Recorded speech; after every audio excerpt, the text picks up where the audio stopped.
बहुत बड़ा इतिहास है।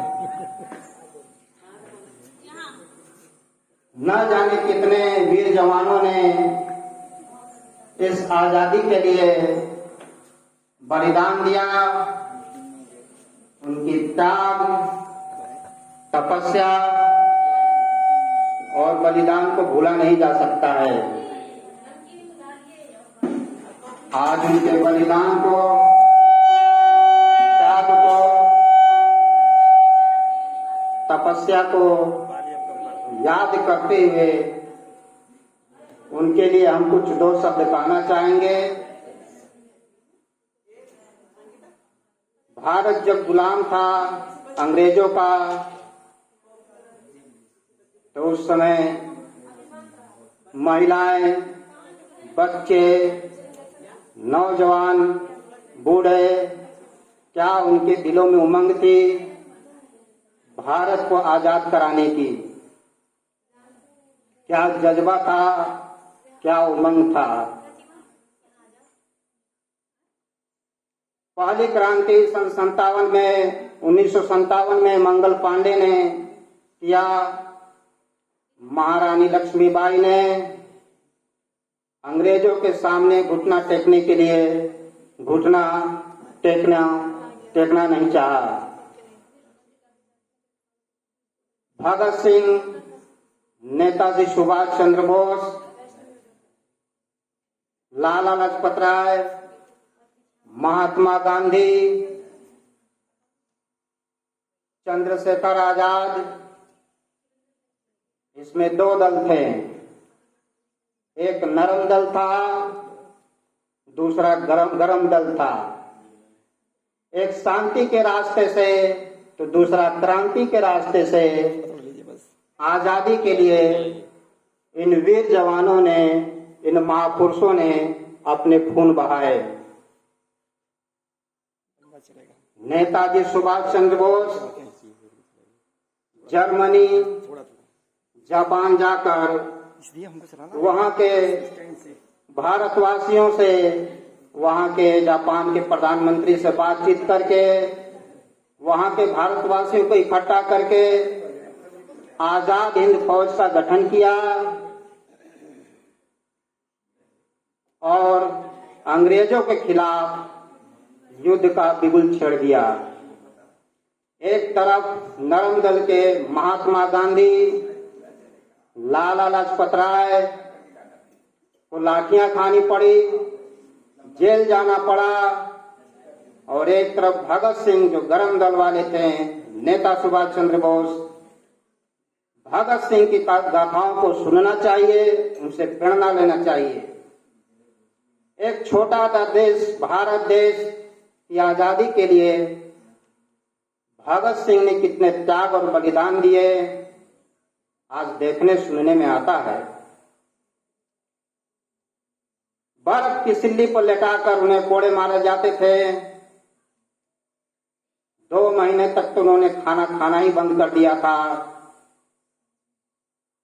इसलिए कि आजादी की लड़ाई थी। आज वो त्याग और बलिदान हम आप सभी में होने चाहिए। उनका तो केवल एक देश था, हमारी तो पूरी धरती है।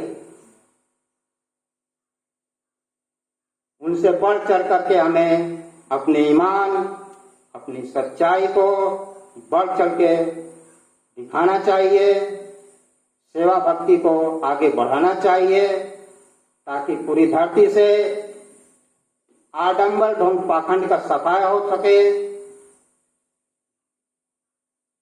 एक से बढ़कर एक नौजवान उस समय थे, लेकिन कुछ नौजवानों ने आगे बढ़कर देश की लड़ाई में हिस्सा लिया। आज भी वही स्थिति परिस्थिति है। अंग्रेज तो चले गए, अंग्रेजी छोड़ गए, अंग्रेजी कानून छोड़ गए। आज उनकी निशानियां आज हमारे देश में जगह जगह पाई जाएंगी। उनके खिलाफ उन निशानियों को समाप्त करने का कार्य आज की वर्तमान सरकार नरेंद्र मोदी और योगी आदित्यनाथ जी बखूबी तरीके से कर रहे हैं। वर्तमान सरकार ब्रिटिश सरकार के जमाने की जितनी भी निशानियां वो धीरे धीरे समाप्त कर रही है।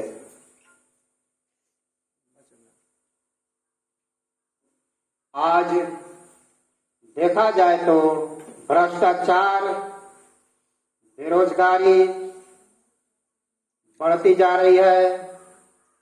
यह भी एक अंग्रेज की तरह ही है। भ्रष्टाचार के मूल में क्या है? हमारी शिक्षा पद्धति, हमारी जो शिक्षा पद्धति है पूरी तरह से असुरता से युक्त है। उसमें कहीं नैतिकता और धार्मिकता तो कुछ है ही नहीं। यही कारण है कि हमारे देश के नौजवान बच्चे माता पिता की मर्यादा, बड़े गुरुजनों की मर्यादा को समझ नहीं पा रहे हैं। मेरे प्यारे भाई बहनों, कहने के लिए तो बहुत कुछ है, समय सीमित है। कुछ अगला कार्यक्रम भी अपना है जिसमें कुछ नाट्य मंचन है, नृत्य है, कुछ गीत है, जिसको आप लोग देखिएगा, आनंदित होइएगा। हम अपना भाषण यहीं विराम देते हैं। भारत माता की जय, भारत माता की जय, भारत माता की जय।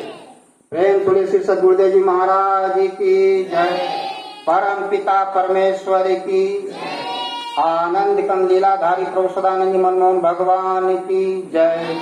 जय हिंद, जय भारत। विवेक जी।